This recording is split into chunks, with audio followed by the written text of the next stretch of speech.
Good afternoon, everybody.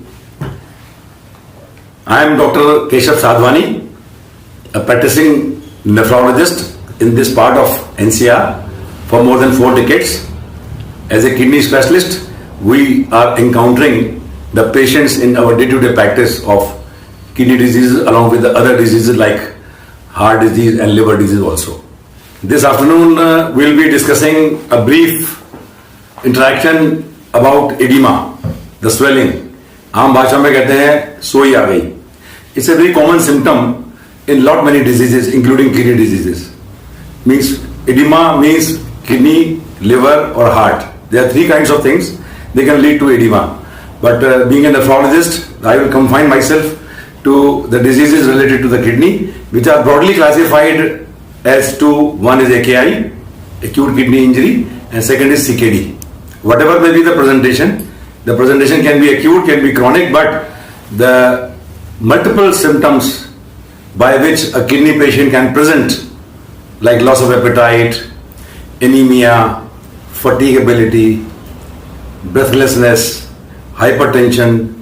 There is a plethora of presentation of the kidney patient, maybe AKI, maybe CKD, but the commonest symptom in kidney patient is edema. What is edema? Edema is retention of salt and fluid into the body.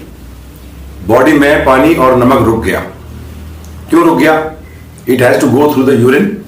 Means our kidneys, they perform a very important function of excretion.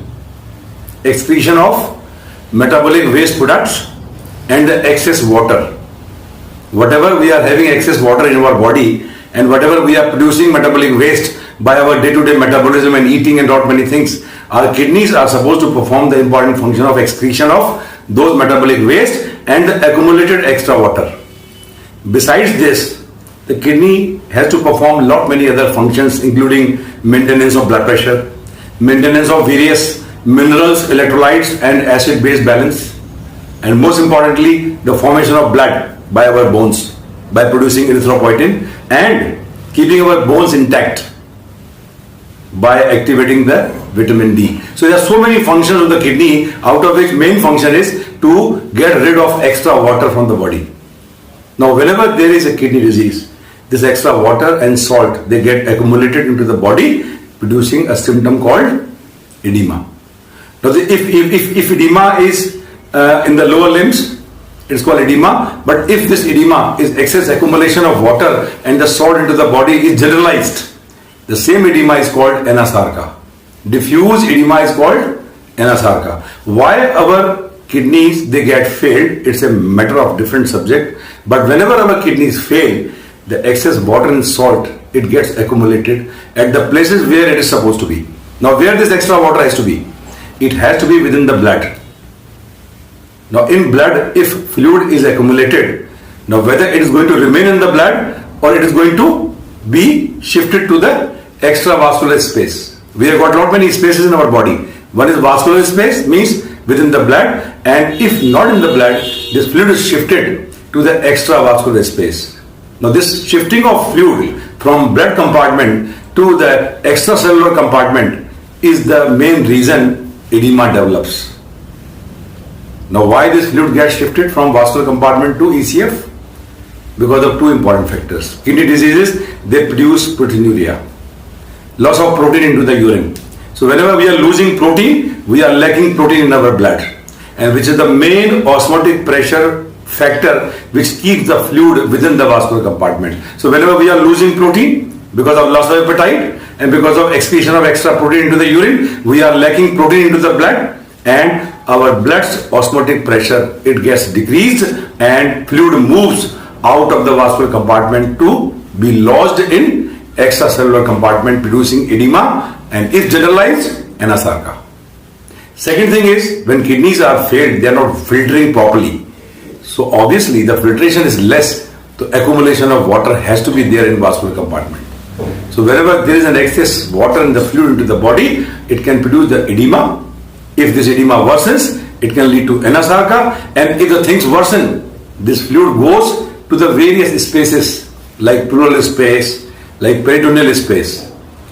If it is in pleural space, it is going to produce pleural effusion. If it is going to be in your abdomen, like peritoneal space, it is going to produce ascites.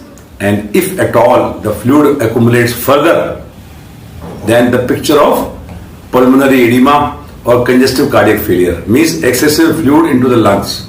So it can lead to respiratory distress, dyspnea, tachypnea, orthopnea, and respiratory distress. So this is a sequence of accumulation of fluid and salt into the body by impaired kidneys, by any kind of kidney disease.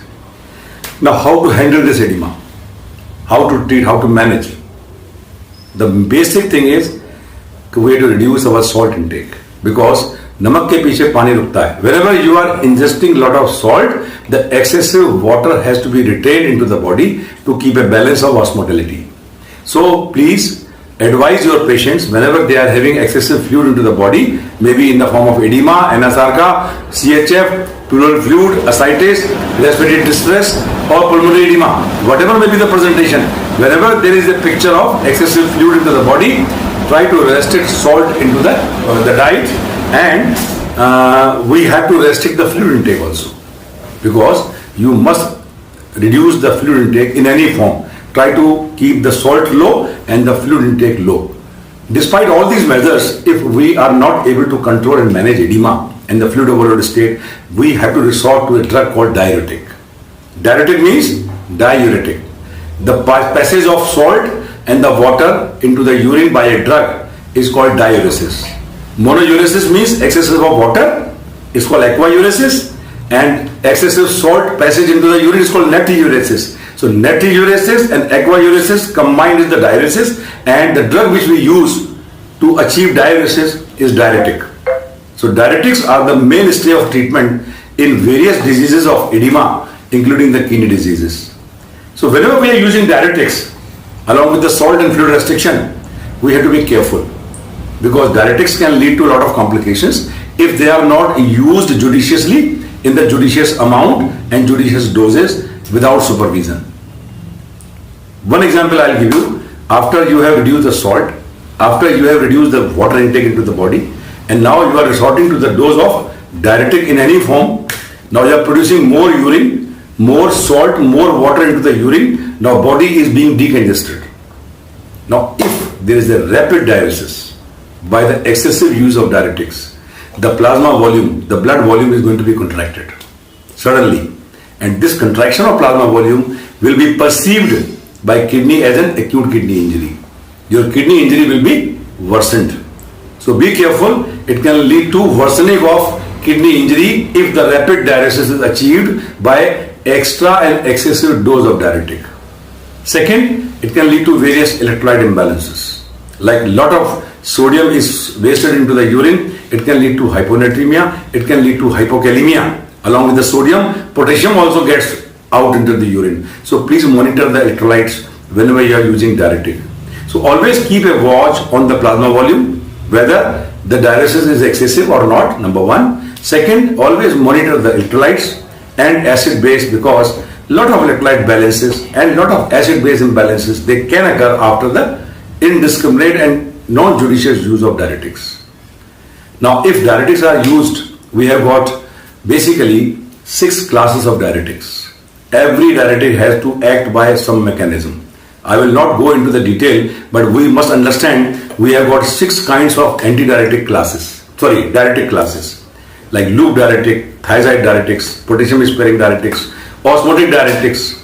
There are so many diuretics. Every diuretic has to produce some electrolyte imbalance, particularly the low potassium, hypokalemia, except one class which is called potassium sparing diuretic. So whenever you are finding a diuretic is acting and hypokalemia is produced, please replace potassium, or you add a small dose of potassium sparing diuretic along with the loop diuretic.